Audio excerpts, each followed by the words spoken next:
اعوذ باللہ من الشیطان الرجیم بسم اللہ الرحمن الرحیم۔ آج میں حاضر ہوں ایک نئی ویڈیو کے ساتھ۔ انسان کے ذہن میں دو سوال پیدا ہوتے ہیں۔ پہلا سوال ہوتا ہے، کیا بارش کا پانی اگر انسان پی لے تو کیا فائدہ مند ہوتا ہے یا نقصان دہ ہوتا ہے؟ فائدہ دیتا ہے یا نقصان دیتا ہے؟ ایک معتبر کتاب جس کا نام ہے مفاتیح الجنان، صفحہ نمبر 590 میں مورخین لکھتے ہیں کہ اس کا فائدہ کیا ہے۔ اس کا بہت زیادہ فائدہ ہے۔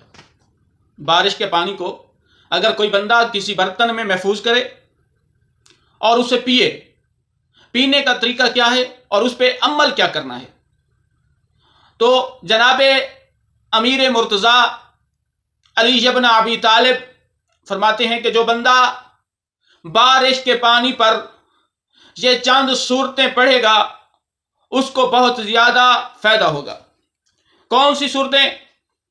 سورت فاتحہ، آیت الکرسی، سورت کافرون، سورت اعلیٰ، سورت فلق، سورت الناس، سورت توحید۔ اگر کوئی بندہ بارش کے پانی پر 70 مرتبہ یہ پڑھے اور پڑھنے کے بعد پھر 70 مرتبہ کہے لا الہ الا اللہ، پھر 70 مرتبہ کہے اللہ اکبر، پھر 70 مرتبہ درود شریف کی تلاوت کرے اللہم صلی علی محمد وآل محمد، پھر 70 مرتبہ کوئی بندہ کہے سبحان اللہ والحمد للہ ولا الہ الا اللہ واللہ اکبر۔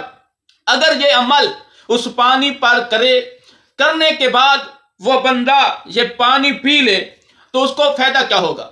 اگر کوئی بندہ قید خانے میں قید ہے، وہ بندہ یہ پانی پیے تو اسے رہائی مل جائے گی۔ اگر اس کے نسیان کا مرض ہے، بات بھول جاتا ہے، چند سیکنڈ بعد بات کرتا ہے پھر اس بات کو بھول جاتا ہے، تو حضرت امیر المومنین فرماتے ہیں کہ اگر وہ بندہ یہ پانی پیے تو اس کی ذہنی کیفیت بہتر ہو جائے گی۔ اس کا تیسرا فائدہ کیا ہوگا؟ اگر کسی انسان کے جسم میں درد رہتا ہے، ہڈیوں میں درد ہوتا ہے یا جسم کے کسی حصے میں درد ہوتا ہے، اگر وہ بندہ یہ پانی پی لے تو اس کا درد بھی ختم ہو جائے گا۔ اس کا آخری فائدہ کیا ہے کہ یہ پانی انسان کے جسم کو پاک اور طاہر کر دیتا ہے۔ کتنے فائدے؟ کافی سارے فائدے حضرت امیر المومنین نے بتائے ہیں کہ آخری فائدہ یہ ہے کہ اس پانی کے پینے سے انسان کا جسم پاک ہو جاتا ہے، کیونکہ جو اللہ کی طرف سے آسمان سے انسان کے لیے پانی آتا ہے، بارش کے قطرے آتے ہیں، شیطانی وسوسوں، شیطانی حرکتوں سے انسان کو محفوظ کرتے ہیں۔ دوسرا، انسان کے دلوں کو مضبوط کرتے ہیں۔